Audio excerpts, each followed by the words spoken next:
మండలం పథేపూర్ ప్రాథమిక పాఠశాలలో పనిచేసి పదవి విరమణ చేసిన ఉపాధ్యాయుడు వాసా రవీందర్ సేవలను పలువురు ప్రముఖులు కొనియాడారు. పెర్కిట్లో నిర్వహించిన ఆయన ఆత్మీయ వీడ్కోలు సభలో అక్షరాభిషేకం, జీవన తరంగాలు అనే కరపత్రాన్ని ఆవిష్కరించారు.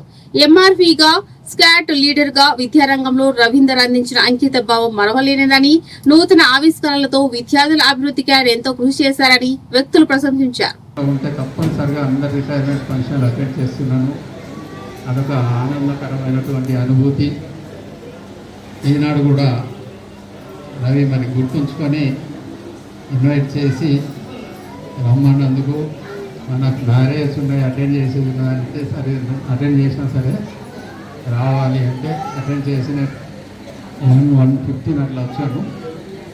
కానీ తనే అన్నాడు ఏం పర్వాలేదు సార్ అని, అప్పుడు అంతే అవుతుంది అని చెప్పేసి అన్నారు. ఇక్కడ అంతే అయింది.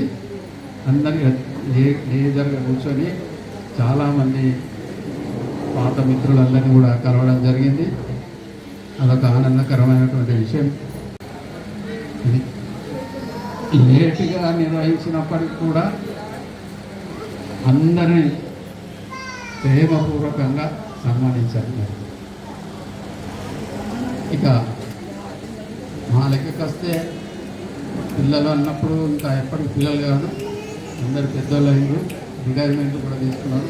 వాళ్ళు మా గురువు గారు అన్న కానీ వెరీ హ్యాపీ. రెండోది ఏంటంటే నేను ఎప్పుడు కూడా మా స్టూడెంట్స్ ఓల్డ్ స్టూడెంట్స్ ఎవరైతే ఉన్నారో అందరు రిటైర్ అయ్యారు. 70, 66, 67, 68 ఇయర్స్ వాళ్ళు కూడా ఉన్నారు. అందరినీ నేను యంగ్ ఫ్రెండ్స్ అంటాను. ఎందుకంటే వాళ్ళ సొంత విషయాలు ఒక్కొక్కసారి పక్కకు పెట్టి కూడా వాళ్ళ సేవలు ఉండవలసి వస్తుంది, ముఖ్యంగా డాక్టర్స్. అయినా ఇప్పుడు తను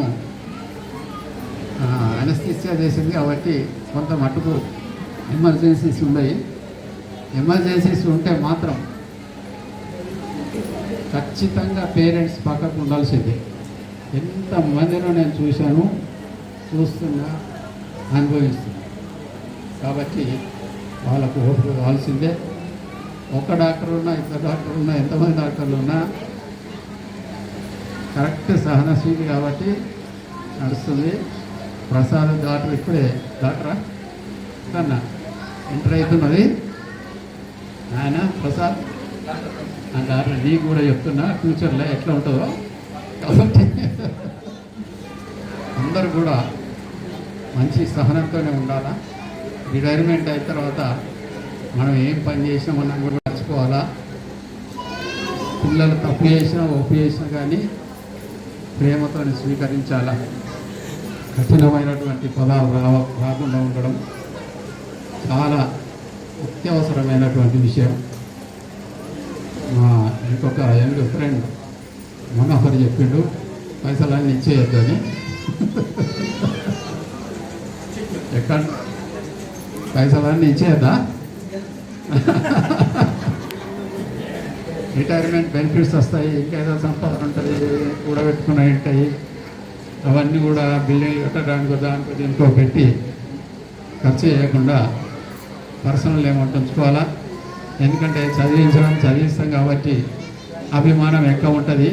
నా పిల్లల్ని ఎట్లా అడగాలని ఉంటుంది. పిల్లలను అడగలేడు, సొంత ఖర్చులు తప్పవు. మరి జీవితాంతం ఎంట ఉన్నటువంటి శ్రీమతిని మర్చిపోలేము, మరవద్దు.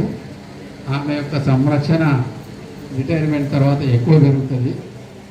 మరి అదే టైంకు 8:30కు నాకు లంచ్ టైం కావాలా, లేకుంటే బ్రంచ్ కావాలా, లేకుంటే ఈ టైంకి కావాలా, ఆ టైం కావాలంటే కూడా వాళ్ళకి కూడా పాపం చేసి అలసిపోయి ఉంటారు. కొంచెం కాంప్రమైజ్ కావాల్సిందే, కాంప్రమైజ్ అయి నడిపించుకోవాలా. ఆమె యొక్క హెల్త్ అండ్ ఇంకా ఏ విషయాలున్న వాటిని టాప్ ప్రయారిటీ ఇచ్చి తన వెంట నడిపించుకోవాల్సిన అవసరం తప్పనిసరిగా ఉంటుందని. ఇంకా రిటైర్మెంట్ మిత్రులు ఉన్నారు, రిటైర్ అయిన వాళ్ళు ఉన్నారు, కాబోయే వాళ్ళు ఉన్నారు. అందరికి కూడా నా వంతు ఒక చిన్న ఈ సూచన మాత్రమే. వేల్పూర్కు నాకు చక్కని అనుబంధం.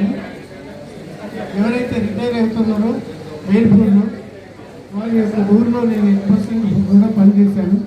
వారి కుటుంబం అంతా నాకు తెలుసు, వారి పిల్లలంతా తెలుసు. వాళ్ళ అన్న కూడా ఒక మంచి కళాకారుడు, చక్కని గాయకుడు. మరి ఈ రకంగా ఈ కుటుంబంలో ఉన్నటువంటి జన్మించినటువంటి రవీందర్ చాలా గొప్పవాడు. ఆయన స్పోర్ట్స్ తర్వాత విద్యా విధానంలో ఎన్నో గొప్ప గొప్ప విషయాలన్నీ సాధించినట్టు ఊహించినట్టుగా అందరు చెప్పడం కూడా జరిగింది. ఇది చాలా సంతోషం. ఇంకా ఆయన గురించి చెప్పడంలో ఒక ప్రత్యేకమైనటువంటి ఉంది. ఆయన ఒక స్పోర్ట్స్ మెనే కాదు, ఆయన ఒక గొప్ప కళాకారుడు. ఆయన చేసినటువంటి డాన్సు మీరు చూసినట్లయితే అమోఘంగా అద్భుతంగా సంతోషపడుతుంది. కానీ ఆ సమయం ఇక్కడ లేదు కాబట్టి ఇంటర్నేషనల్గా పేరుని ఇంటర్నేషనల్గా ఉన్నటువంటి మా కళాకారుని యొక్క మా యొక్క సంస్థలో నేర్చుకొని ఆయన ప్రదర్శించి ఎన్నో ప్రశంసలు పొందినటువంటి మహామనిషి. మరి ఆ రోజు ఈయన రిటైర్ అవుతున్నాడంటే మరి ఇది చాలా గొప్ప విషయము. ఇంకొక విషయం ఏంటంటే నన్ను పిలవడానికి నిన్న వచ్చినటువంటి సార్, నేను మా గురువులకు పిలవడానికి వెళ్తున్నట్టే ఆయన కుమారులు అన్నారట, అమ్మాయి మీరు వినండి, ఉపాధ్యాయుని అలాంటి ఆల్రౌండ్ డెవలప్మెంట్లోకి తీసుకెళ్తే అలాంటి ఉపాధ్యాయులు ఎంతమందికి శిక్షణ ఇస్తారో అంతమందికి కూడా నేను దోహదపడ్డట్టు అవుతుంది కదా అని అప్పుడు నేను ఎంఆర్పీకి వెళ్ళడానికి ముందుకు వచ్చాను సార్. అప్పటిదాకా నేను ఎంఆర్పీగా పోవాలని నాకు ఇష్టం లేకుండే. ఎందుకంటే అప్పుడు మా శ్రీనివాస్ రెడ్డి సార్ గారు మా హెడ్ మాస్టరు మామిడిపల్లిలో. ఆ ఎంఈఓ శ్రీనివాస్ రెడ్డి గారు నన్ను బయటికి లాగారు.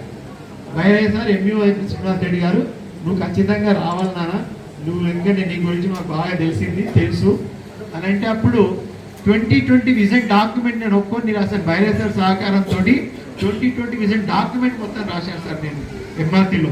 ఆ విజన్లో మేము ప్రపోజ్ చేసిన సర్వశిక్ష డాక్యుమెంట్ ఇప్పుడు ఇంప్లిమెంట్ అవుతుంది. ఇప్పుడు ఈ కాంప్లెక్స్ సిస్టమ్ అంతా కూడా మేము అప్పుడు ప్రపోజ్ చేసింది. కాకపోతే దాన్ని డిప్టీ ఎంఈఓ పోస్ట్ మేము ప్రపోజ్ చేశాము. వాళ్ళు కాంప్లెక్స్ చేసి 3 ఎంఈఓలు ఇచ్చినట్టుగా ఇచ్చారు. 3 డిప్టీ ఎంఈఓలు ఇప్పుడు కాంప్లెక్స్ హెడ్ మాస్టర్స్ అంటే. ఆ విధంగా నేను సత్య అని చెప్పేసి కిసాన్ అని వాళ్ళ 3కి థ్యాంక్స్ చెప్పుకోవాలి సార్. ఫస్ట్ నాకు 88 డిఎస్సి టీటీసీ అయిపోయిన తర్వాత 89 డిఎస్సిలో నాకు ఆర్డర్ తీసుకొచ్చి ఇచ్చింది, నన్ను అపాయింట్మెంట్ ఆర్డర్ తీసుకొచ్చింది ఈనాడు. నాకు దుకాణాలకు ఆర్డర్ తీసుకొచ్చి ఇచ్చింది సార్, శ్రీనివాస్ రెడ్డి సార్ పంపించింది అని చెప్పేసి. ఆయన చేతితో నేను ఆర్డర్ తీసుకున్నానంటే జాబ్ అపాయింట్మెంట్ ఆర్డర్ నేను ఇప్పటికీ ఆ విధంగా కంటిన్యూ చేశాను. సత్తయ్య అని చెప్పేసి నాకు కొలీగ్ ఉండే, ఆయన ఇక్కడ మేడపల్లిలో పనిచేసేవాడు, నేను బోధపల్లిలో పనిచేశాను. ఫస్ట్ ఆయన కిసాన్ నగర్కి వెళ్ళి వచ్చేది.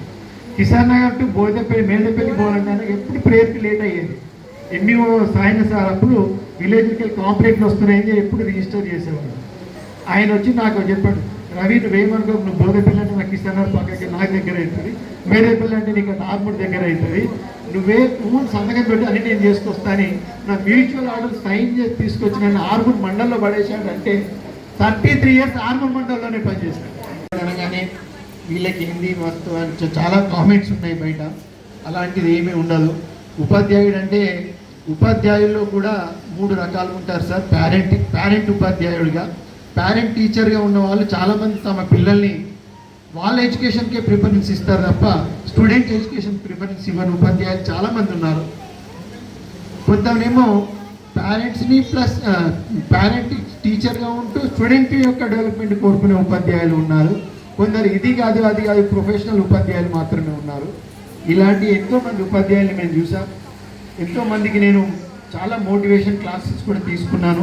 ట్రైనింగ్ క్లాసెస్లో నేను చెప్పేది వాళ్ళకి ఒకటే చెప్తుండి, స్వామి వివేకానంద యొక్క కొటేషన్ ఒకటి చెప్తుండి, be a teacher, daily analysis చేసుకోవాలి. ఒక రోజు గడుస్తుందంటే ఈ రోజు నేను ఏం బోధించాను అని అనాలిసిస్ చేసుకోండి.